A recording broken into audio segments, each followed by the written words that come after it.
up, that one dance.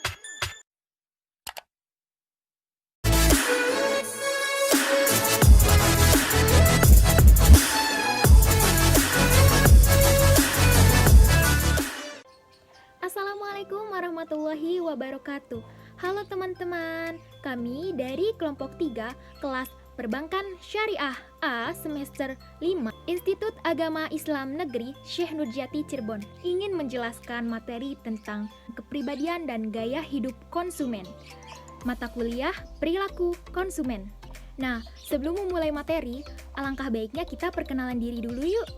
Untuk pemateri pertama, namanya Nadia Aprilia Utami, NIM 18082030007. Dan untuk pemateri kedua, saya sendiri, nama saya Titin Rustina, NIM 18082030008. Dan untuk pemateri ketiga, namanya Intan Asri Oktaviani, NIM 18082030039. Nah, perkenalan sudah selesai. Langsung saja yuk kita ke materinya. Assalamualaikum warahmatullahi wabarakatuh. Saya Nadia Aprilia Utami, NIM 18082030007 sebagai pemateri pertama. Di sini saya akan menjelaskan definisi kepribadian. Menurut Blackwell dan Miniat, kepribadian berarti banyak hal. Dalam studi konsumen, kepribadian merupakan respon konsisten terhadap rangsangan lingkungan. Lalu, menurut Mowen dan Minor, pola perilaku termasuk pemikiran dan emosi yang mencirikan tiap-tiap adaptasi individu pada berbagai situasi dalam hidupnya. Selanjutnya yaitu teori kepribadian. Yang pertama, teori Freud. Teori Freud disebut juga psikoanalitis personality atau landasan ilmu psikologi modern, yaitu kebutuhan yang tidak disadari atau dorongan dari dalam merupakan inti dari motivasi dan kepribadian masyarakat. Personality itu sendiri ada 3 unsur yang saling berinteraksi. Yang pertama ada ID, yang kedua ego, yang ketiga superego. Yang pertama yaitu ID merupakan komponen yang hadir sejak lahir, aspek pelayanan sadar dan termasuk dari perilaku, naluriah dan primitif. Contohnya, makan, minum, dan biologis. Yang kedua yaitu ego, merupakan komponen kepribadian yang bertanggung jawab untuk berteman dengan realistis. Berkembang dari ID memastikan bahwa pernyataan dari ID dinyatakan dalam cara yang dapat diterima di dunia nyata, atau bisa disebut juga penyeimbang ID dan superego. Yang ketiga yaitu superego. Untuk mengembangkan kepribadian, superego adalah aspek kepribadian yang memiliki semua standar internasional moral dan cita-cita yang kita peroleh dari kedua orang tua dan masyarakat, atau bisa disebut juga sifat patuh terhadap peraturan dan moral. Contoh dari ketiga unsur tersebut, kalian pasti pernah merasakan lapar ketika berada di ruang kelas saat menerima materi. Nah, superego bekerja dengan pertimbangan anggota untuk tidak makan, dan ego yang memutuskan dan bertindak. Yang kedua yaitu ada teori non-Freud. Kebalikan teori Freud, teori non-Freud ini disebut juga teori sosial psikologi, dipengaruhi oleh lingkungan sosial, bukan insting dan motivasi berperilaku atau memenuhi kebutuhannya. Model kepribadian menurut Horney ada 3. Yang pertama, compliant, yaitu kepribadian manusia yang tergantung. Yang kedua, agresif, yaitu kepribadian manusia yang ingin menguasai orang lain. Yang ketiga yaitu ada detached, yaitu kepribadian manusia yang ingin bebas dan mandiri. Yang terakhir ada teori ciri atau trait theory, yaitu mempergunakan pendekatan kuantitatif dalam mengukur kepribadian konsumen dan juga mengklasifikasikan manusia ke dalam karakteristik atau sifat atau cirinya yang paling menonjol. Materi selanjutnya yang akan disampaikan oleh saya, Titin Rustina, NIM 18082030008, yaitu tentang gaya hidup. Gaya hidup atau lifestyle adalah konsep yang lebih baru dan lebih mudah terukur. Sedangkan menurut Women, gaya hidup merupakan pola perilaku hidup seseorang, cara hidup, menggunakan uangnya, dan memanfaatkan waktu. Gaya hidup itu biasanya tidak permanen loh dan cepat berubah juga mengubah pola konsumsi seseorang. Tahu nggak kalian kalau gaya hidup itu ternyata mempengaruhi pengambilan keputusan konsumen loh? Kita lanjut yuk ke psikografik. Psikografik merupakan konsep yang terkait dengan gaya hidup. Psikografik adalah suatu instrumen untuk mengukur gaya hidup yang merupakan pengukuran kuantitatif yang biasanya dipakai untuk menganalisis data yang besar. Psikografi biasanya digunakan untuk melihat segmen pasar, yaitu berdasarkan geografis, demografis, psikografik, dan behavioral. Nah, bagaimana sih penerapan psikografik dalam strategi pemasaran? Yang pertama yaitu riset pasar. Riset pasar dengan mengidentifikasi gaya hidup dari target market. Yang kedua, segmentasi. Menentukan segala yang potensial berdasarkan psikografi. Dan yang ketiga, strategi promosi. Dengan menciptakan iklan yang tepat sesuai dengan gaya aspirasi, gaya hidup dari target market. Dan yang terakhir yaitu desain produk.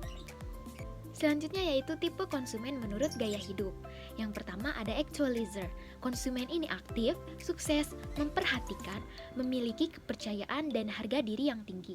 Yang kedua ada fulfills. Konsumen ini dewasa, bertanggung jawab, profesional, pendidikan dan pendapatan tinggi. Yang ketiga ada believers. Nah, konsumen ini memiliki pendapatan yang kecil, konservatif, dan lebih suka produk ternama. Yang keempat ada achievers. Nah, konsumen ini memiliki pendapatan yang tinggi dan berorientasi pada status. Yang kelima ada strivers. Nah, konsumen ini memiliki pendapatan rendah dan berorientasi status. Yang keenam ada experiencers. Nah, konsumen ini memiliki pendapatan tinggi dan berorientasi pada tindakan. Lalu kemudian ada makers. Nah, konsumen ini pendapatannya rendah dan berorientasi pada tindakan.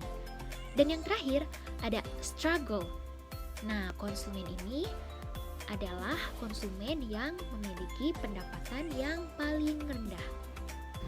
Assalamualaikum warahmatullahi wabarakatuh. Perkenalkan, nama saya Intan Asri Oktaviani sebagai pemateri ketiga. Di sini saya akan membahas tentang kepribadian dan perilaku konsumen. Tahukah kalian apakah itu perilaku konsumen? Perilaku konsumen yaitu hal-hal yang mendasari dan menjadikan konsumen untuk membuat keputusan pembelian. Ketika memutuskan akan membeli suatu barang atau produk dan jasa, tentu sebagai konsumen selalu memikirkan terlebih dahulu barang yang akan dibeli. Mulai dari harga, model, bentuk kemasan, kualitas, fungsi atau kegunaan barang tersebut, dan lain sebagainya. Aktivitas memikirkan, mempertimbangkan, dan mempertanyakan barang sebelum membeli inilah yang termasuk ke dalam perilaku konsumen. Ada dua hal yang perlu diperhatikan mengenai perilaku konsumen dalam membeli suatu barang. Yang pertama yaitu memperhatikan konsumen. Memperhatikan konsumen merupakan kemampuan penuh dalam menyaring semua upaya untuk mempengaruhi dengan hasil bahwa semua yang dilakukan pemasar harus disesuaikan dengan motivasi dan perilaku konsumen. Yang kedua adalah motivasi perilaku konsumen.